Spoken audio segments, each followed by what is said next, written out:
नमस्कार, मैं हूं नीलेश नागर और आप देख रहे हैं अमर उजाला। विश्व प्रसिद्ध श्री महाकालेश्वर मंदिर के गर्भगृह में भाजपा के प्रदेश संगठन प्रभारी महेंद्र सिंह और उनकी पत्नी द्वारा गर्भगृह में जाकर पूजन अर्चन करने का विवाद अभी थमता नजर नहीं आ रहा है। महाकालेश्वर मंदिर के अध्यक्ष नीरज कुमार सिंह भले ही यह कहे कि यह परमिशन उनके द्वारा दी गई थी, लेकिन उनकी इस बात की स्वीकारोक्ति करने के बावजूद भी शहर का संत समाज और पंडे पुजारी इस बात को लेकर अब विरोध जता रहे हैं कि आखिर मंदिर में और लोगों को प्रवेश क्यों नहीं दिया जा रहा है। गर्भगृह में भारतीय जनता पार्टी के पदाधिकारियों को आसानी से प्रवेश दिया जा रहा है, बल्कि अन्य पार्टी के नेताओं को यहाँ ना तो परमिशन दी जाती है और अगर वे गर्भगृह में जाने का प्रयास करते हैं तो उनके खिलाफ प्रकरण दर्ज करने की कार्रवाई की जाती है। इस मामले को लेकर महाकालेश्वर मंदिर के प्रशासक मृणाल मीणा से चर्चा की गई थी, जिन्होंने इन आरोपों को नकारा है। उनका कहना है कि मंदिर की प्रोटोकॉल व्यवस्था के अंतर्गत जो भी यहाँ पर दर्शन करने आता है या किसी को गर्भगृह में जाने की परमिशन चाहिए होती है तो उन्हें प्रोटोकॉल की व्यवस्था के तहत दर्शन जरूर करवाए जाते हैं, जिसका निर्णय जिला प्रशासन द्वारा किया जाता है। मृणाल मीणा ने तो इन आरोपों को नकारा है और यह कहा है कि मंदिर की जो दर्शन व्यवस्था है वह निष्पक्ष रूप से है। लेकिन अगर बात श्री क्षेत्र पंडा समिति के अध्यक्ष पंडित राजेश त्रिवेदी के द्वारा लगाए गए आरोपों की जाए तो उनका कहना है कि जब मध्य प्रदेश कांग्रेस की सचिव श्रीमती माया त्रिवेदी ने कुछ माह पूर्व गर्भगृह में जाने के लिए प्रोटोकॉल के नियमों का पालन करते हुए यहां आवेदन किया था तो उनके खिलाफ उन्हें यहां से कोई परमिशन नहीं दी गई और जब उन्होंने मंदिर में गर्भगृह में जाने का प्रयास किया तो उन्हें रोका गया और जब उन्होंने इस पर विवाद जताया तो पता चला कि उनके खिलाफ श्री महाकालेश्वर प्रबंध समिति द्वारा प्रकरण दर्ज करवा दिया गया था। इस मामले को लेकर सीजीएम न्यायालय में अभी मामला विचाराधीन है, जिस पर बयान होने वाले हैं। इस विरोध को पंडित राजेश त्रिवेदी द्वारा ही नहीं किया जा रहा है। जूना अखाड़ा के महामंडलेश्वर श्री शैलेशानंद जी महाराज इस बारे में बताते हैं कि मंदिर की जो प्रोटोकॉल व्यवस्था है वह अभी हमारे समझ में नहीं आ रही है। मंदिर में प्रोटोकॉल के तहत आखिर किन अतिथियों को यह दर्जा दिया जाता है और किन्हें यहाँ पर दर्शन करवाए जाते हैं, यह स्थिति स्पष्ट नहीं है।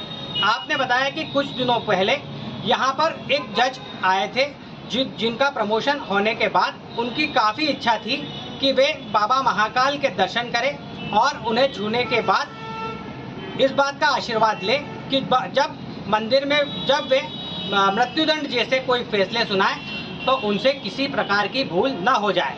लेकिन उन्हें मंदिर के गर्भगृह में दर्शन नहीं करवाए गए। स्वस्तिक पीठ के पीठाधीश्वर अवधेशपुरी महाराज का भी यही कहना है कि जब मंदिर में दर्शन करने वाले आम श्रद्धालु रेलिंग में लगकर गर्भगृह में कुछ लोगों को दर्शन करते हुए देखते हैं तो उनका मन कुंठित हो जाता है। उनकी आस्था पर कुठाराघात उस समय होता है जब उन्हें पता चलता है कि यह वे लोग वीआईपी हैं जो कि पैसों के बल पर या किसी तरह से यहाँ पर पहुँचे हैं। जय श्री महाकाल। विश्व प्रसिद्ध ज्योतिर्लिंग महाकाल में वीआईपी दर्शन व्यवस्था को लेकर के लगातार प्रश्न चिन्ह उठते रहते हैं।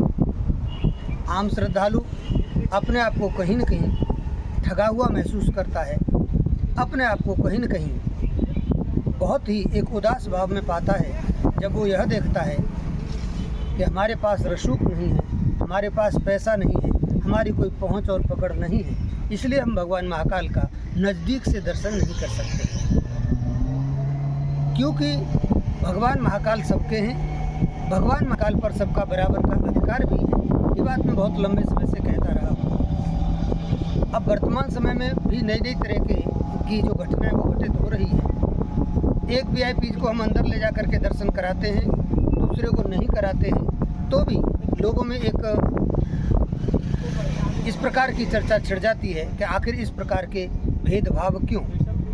तो मैं तो मूल रूप में एक बात कहना चाहूँगा कि कोई भी इस प्रकार की प्रोटोकॉल निश्चित की जाए जो सब पर समान रूप से लागू हो और सब भगवान महाकाल का दर्शन कर सकें और अपने आप को धन्य समझ सकें। इस प्रकार के ये जो भेदभाव होते हैं उससे कहीं न कहीं महाकाल भगवान की छवि भी खराब होती है और व्यवस्था पर प्रश्न उठते रहते हैं। इसलिए प्रबंधन समिति को चाहिए कि कोई ठोस व्यवस्था लेकर के आए जो कि स्थायी रूप से लंबे समय तक चल सके। जब यह सभी को अंदर जाने दे रहे हैं जो वीआईपी का नाम दे करके, तो उस वीआईपी की श्रेणी के अंदर मध्य प्रदेश कांग्रेस की सचिव पार्षद दोनों हैं, माया त्रिवेदी जी उज्जैन की एक नेता भी हैं, और इनकी जो भी प्रक्रिया उसका पालन करते हुए आवेदन दिया था। आवेदन को न तो इन्होंने नकारा और न ही उस पर कोई स्वीकृति की बात कही, ये इनका कहना पड़ रहा है। जब इन्होंने आवेदन लेने के बाद रिसिप्ट दी तो या तो इनको सूचना करना थी कि हमने आपको अंदर गर्भगृह में प्रवेश नहीं करने देंगे। जब वहाँ पहुँचे तो रोका गया। रोकने का जब विरोध किया गया तो इन्होंने अंदर जाने से रोका और उसके बाद में उसको आधार बनाते हुए कि विरोध करने का प्रकरण पंजीबद्ध किया इन्होंने। तो हम इन सब चीज़ों को लेकर के कोर्ट में लड़ाई इनसे लड़ी रहे और आगे भी इसी प्रकार की प्रक्रियाओं के लड़ने के लिए हम आगे तत्पर हैं, क्योंकि जो होना चाहिए वह सभी के लिए एक जैसी व्यवस्था होना चाहिए। न तो हमारा संविधान इस चीज़ के लिए कह रहा है और न ही धर्म संस्कृति कह रही है। धर्म संस्कृति भी कहीं भी हमारी सनातन धर्म संस्कृति नहीं कहती है कि एक आदमी भगवान को जाकर के छुएगा और एक आदमी को दूर से भगा देंगे। और ये जो हो रहा है ये गलत हो रहा है और इस अन्याय का हम लगातार विरोध करेंगे। सीजेएम कोर्ट पर है प्रकरण, अभी न्यायालय में सिर्फ अभी पहुंचा ही है, जहां पर आगे आरोप लगना करना और सारी बातें होगी उसके अंदर। परंतु उसके साथ ही हम भी मंदिर प्रशासन को भी आने वाले कल में इन संबंध में हमारी ओर से भी जो रोका गया था और आगे रोक रहे हैं उसको लेकर के नोटिस देंगे और सारी बात करेंगे। जी देखिए, गर्भगृह में दर्शन तो अभी अलाउ नहीं है। जो सामान्य दर्शन है वो प्रथम बैरिकेड और उसके पीछे गणेश मंडप और कार्तिक मंडप से होते हैं, और जैसे स्थिति आती है तो उस समय पे नंदी हॉल से भी दर्शन किया जाता है। सर, जैसे कल भी कुछ वीआईपी दर्शन करने के लिए गए थे गर्भगृह में, तो क्या किस तरह की उनको परमिशन रहती है या विशेष परिस्थितियों में कुछ परमिशन इशू करी जाती हैं? क्राइटेरिया कुछ उसका डिसाइड होगा? वो ज़िला प्रोटोकॉल का मैटर है, तो विशेष परिस्थितियों में उनके द्वारा परमिशन इशू करी जाती है। देखिए, अति विशिष्टता का आपको एक प्रकार से परिभाषित करना होगा पुनः, क्योंकि कौन वीआईपी वेरी इम्पोर्टेंट या वीवीआईपी वेरी वेरी इम्पोर्टेंट कौन है? ये देश काल परिस्थिति निर्धारित करती है कि किसका महत्व कितना। राजकीय अधिकारी, राजकीय पदाधिकारी, राजनीतिक पदाधिकारी जिन्होंने सत्ता के अंदर या संविधान के अंतर्गत कोई योगदान दिया है या उनके ऊपर कोई जवाबदारी है, साधु संत जो कि विशेष पद के ऊपर हो, अखाड़ों के पदों पर हो, ये विशिष्टता के दायरे में आना चाहिए, जो कि आता भी। किंतु एक स्पष्ट बात है कि विगत दिनों एक जज साहब आए जिनका प्रमोशन हुआ था और उन्होंने बताया कि उन्हें गर्भगृह से दर्शन नहीं, आप प्रयास कर सकते हैं क्या? मैंने इनकार किया।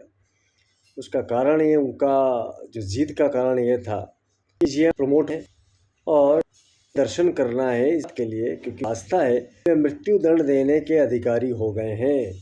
उन्हें यह अधिकार मिला है कि किसी भी घोर दुर्दांत अपराधी को मृत्यु दंड दें, तो इनकी इच्छा थी कि महाकालेश्वर का स्पर्श करके गर्भगृह में जा कर के वे करें और उनसे इस का प्राप्त करें या आशा प्राप्त वे नहीं कर।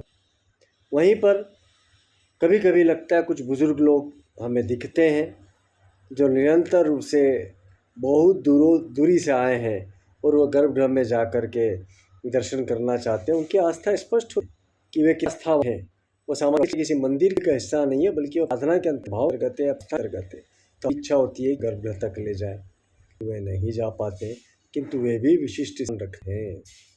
तो शासन प्रशासन को बेहद गंभीरता से ये देखना होगा कि कोई राजनीतिक दल का पदाधिकारी, इसका कोई संवैधानिक कोई पद नहीं है, संवैधानिक उसका दायित्व नहीं है, वो महत्वपूर्ण कैसे हो जाता है?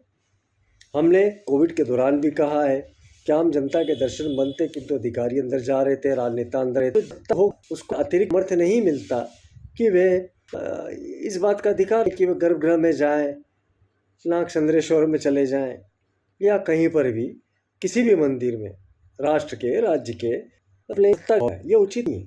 मैं टू से कहता हूँ कि VIP का जो है इसको बहुत गहरा से स्टडी करना होगा, इसका अध्ययन करना होगा, उसके बाद निर्णय लेना होगा कि कौन विशिष्ट है, कौन अति विशिष्ट है।